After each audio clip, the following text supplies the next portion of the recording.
Okay, hello everybody. Welcome to Korean Atlanta Mentorship. And it is almost midnight, time for me to go to sleep.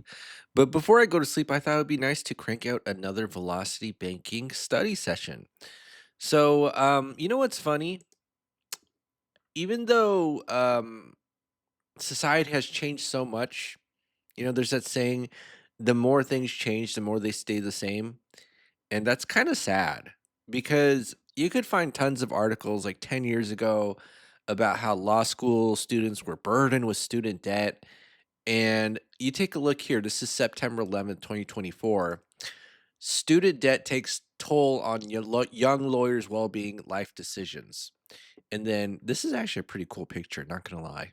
High student debt is affecting the emotional well being of young lawyers and affecting their life decisions while causing a sizable number of them to reassess their educational choices. Only 34% of young lawyers with high debt believe their JD was worth it, but the majority of them would do it again. What was that? Yeah, we regret it. We don't think it's worth the cost, but we'll do it again. Wow, human beings, right? Student debt significantly impacts young lawyers' financial anxiety and life choices. Higher salaries provide some relief, but often compromise work-life balance. And take a look at some of these salaries here. Legal counsel in Nebraska, $179,000. Not bad, right? Not bad. Questioning the value of a JD. So a lot of people don't think it was worth it, but they'll still do it again, right? Only 30%, 4% of student debt believe it was worth it. And if we go down here, it says financial anxiety and emotional burden. Emotional damage. You guys know where that's from? For many young attorneys, financial stress is constant, with 67% of all respondents and 68% of those with student debt saying they're worried about finances, that this had a negative impact on their well being and life choices. Worrying about regular expenses, 27% with those with no debt, and then 79% of those with debt greater than 200%.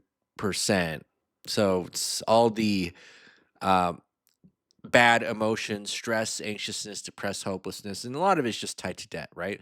So that's what we're going to do today. We're going to get rid of that JD debt and assume that we have $200,000 of student loan debt and $200,000 of income, crazy credit cards, auto loan. And this ain't your typical $20,000, $30,000 auto loan. This is a $55,000 auto loan. Why? Because we're a high status lawyer. High status lawyer. Right? I know there's one person, and I know who you are. You know I'm thinking about you. Cult member who's also a lawyer in the channel. And I'm thinking, like, how many other lawyers would benefit from watching these spreadsheets and videos, right? So let's go ahead and get to it. So right now we're at negative $864 of savings, not positive, negative, but it's okay. It's okay. So we're going to use Velocity Banking to get rid of this. So what's Velocity Banking? All it is a debt payoff strategy where you use your line of credit as your main operating account. Line of credit. So you only need two things for this. Number one is a budget.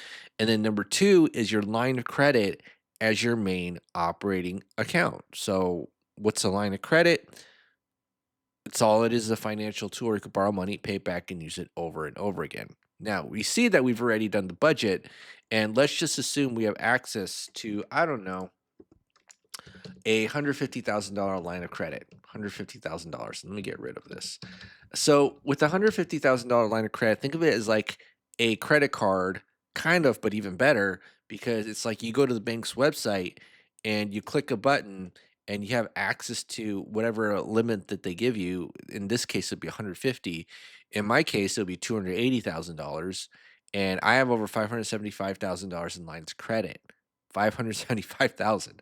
Why is that? It's because banks don't lend money to people who need it, and I don't need money. I don't need money, therefore I get it, right? And I know this doesn't make a lot of sense to most people, but banking itself is not an intuitive concept, and yet the bank always wins, right? So let's go ahead and figure out how we can help this person. So $200,000 of income, is about 11 grand, 11.4 grand. And let's go ahead and do this. Copy the income and the expenses, right? So the 8 credit cards and all this other good stuff. Right. And then this is 0. And this is, we're going to have something called cash flow. And the whole point of this is to move some of our debt to increase our cash flow. And we're going to start off with our credit cards. So let's go ahead and do this.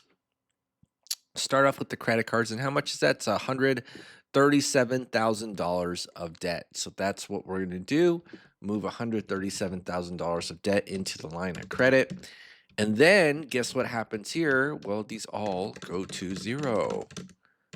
All right. So not bad. So we went from negative $864 to $3,586.20. Okay, well, that's not bad. We could be doing a lot better, but we're starting at the negative, right?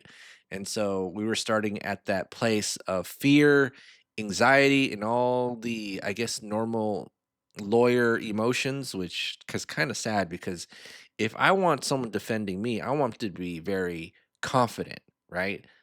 Very, what's another word? I'm thinking about in Korean because I saw Squid Game season 2 and they had like words of confidence, like you got to be manly and confident. It's actually written in the letter of Squid Game, or like the a sign of Squid Game in Korean, shikshikada, if you don't know what that is. Okay.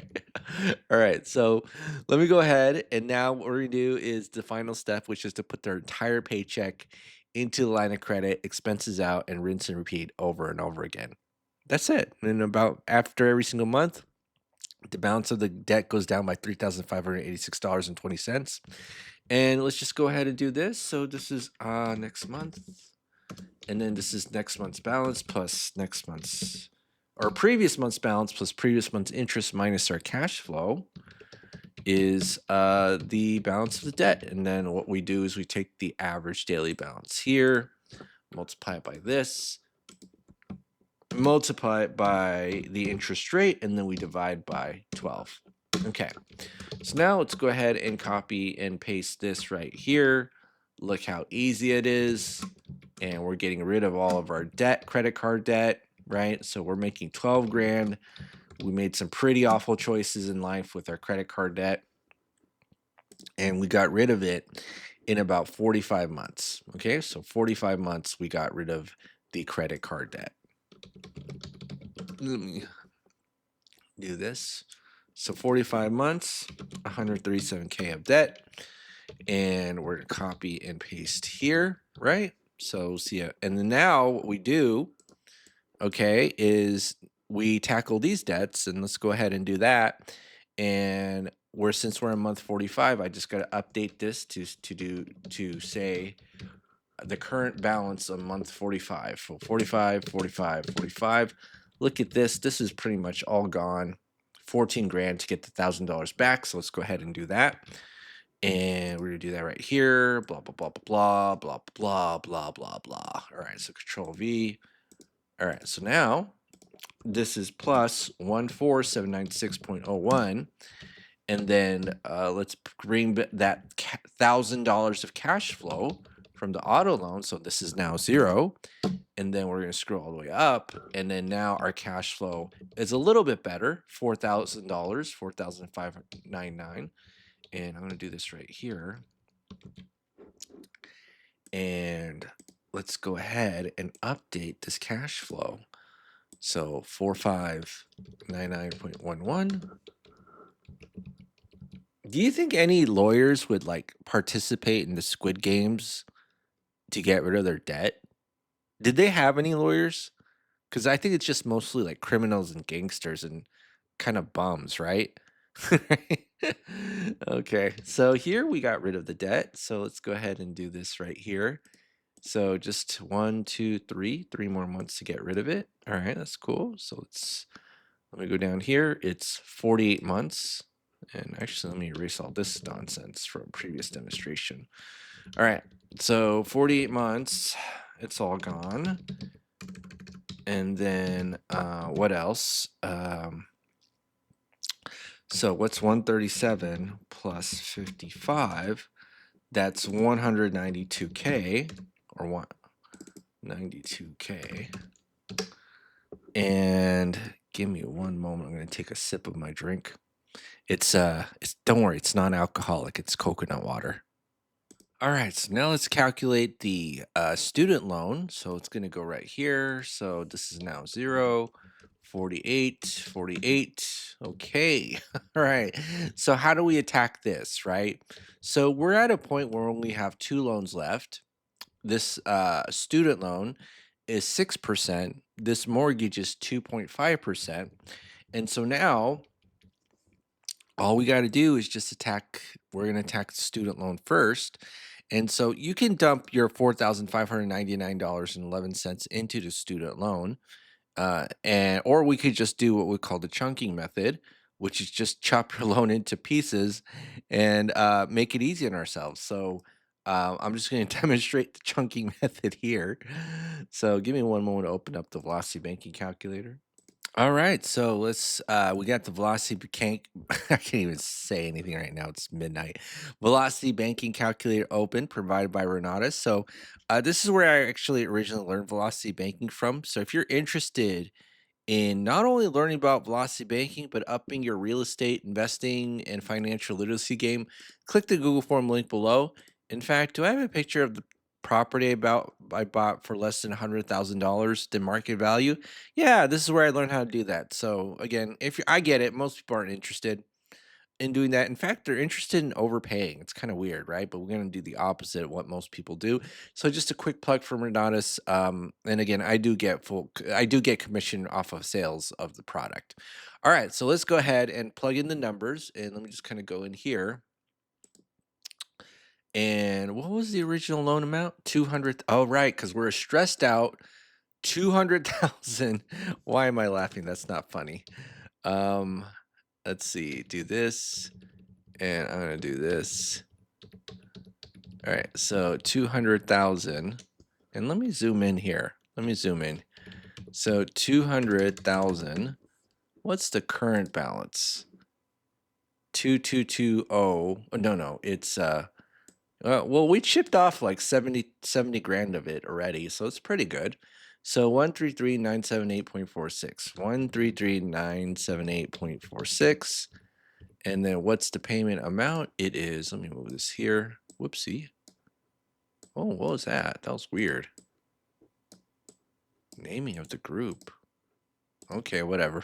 All right, so now this is going to be 2220.41. 2220.41. And then what is the expenses, which is something. All right, it's these two, 4580.48, 4580.48, 4580.48. And as a high-powered lawyer, I make 11,400. 11,400. And we'll just do a $12,000 chunk. So what that means is just we're moving $12,000 into line of credit, and then just getting rid of the debt. All right. So let's see here. 1.8 years. Okay, not bad. 1.8 years. So now what we do is we just go in here. 48 plus 1.8. No, actually, I got to multiply it by 12. My bad. So that's 70 months. 70 months. And then this would be 392K, right? So 70 months and 392K. This is now 0. Now into our cash flow. And then 70 months, we just do this right here. So this is now gone. And then now in 70 months, we just tackle on our sweet, sweet mortgage. And we just do the same thing again. So, all right. So this is gone. This is gone. This is gone. So this is a 2.5%, 30-year. And this is a $400,000 mortgage. And I think the living expense is $3,000. And so what's the payment amount? It is 1580.48, 1580.48. And then the current balance is 343,756.5. 343,756.5. And that is 3.6 years to pay it off. Not bad. right? 3.6 years. Okay. So 3.6 years, if I go in here, and then this is now going to be 0, and then 70 divided by 12 plus 3.6, 9.4 years debt free. So that's $792,000 of debt. Not bad, right? So now, as a lawyer that's completely credit card, auto loan, student loan, mortgage debt free, um, maybe now it might be worth it, right? And it also depends on the city that you live in as well. I mean, if you're making $170,000 in Nebraska, I feel like you're gonna live like a king compared to $170,000 in, let's say, New York City, right? But it's all relative. Like, it's all relative. Okay. All right. And that's because, like, I actually know someone who became a public defender or something in Los Angeles. I think that person makes about 150,000 if I'm not mistaken. But 150,000 in Los Angeles is like poverty money, you know? Like, you make that much just to live, and then and the sad part is that the majority of the people in Los Angeles make probably a lot less than that, and that's where, like, the dystopian society kinda is, you know what I mean? Why am I laughing? That's not funny. Anyways. Alright, well, this is Korean Atlanta Mentorship. So just another midnight study group, and how many lawyers do you think are stressing out right now going or law school students going back to school because it's now January or the beginning of January? I'm pretty sure a good number of them are kind of stressed and a little freaked out about all their loans. But what if they just kind of did these spreadsheets over and over again and kind of did the bare minimum to pass the bar or whatever, right? Or graduate school? Because what's that saying? What do you call a doctor who graduates last from medical school? A doctor. So, you know, there's a limit of how much effort you should put into school. That's just my opinion, right? You don't want to go in all gung ho on that on school and then not know how the business or financial aspect how to manage it. Okay. All right. Well, time to go to sleep now. And I also want to kind of repeat Pinky and the Brain about what Brain always says. It's time to take over the world. Not for today, maybe possibly next week. But have a good night, everybody. This is a midnight study session with Korean Atlanta Mentorship.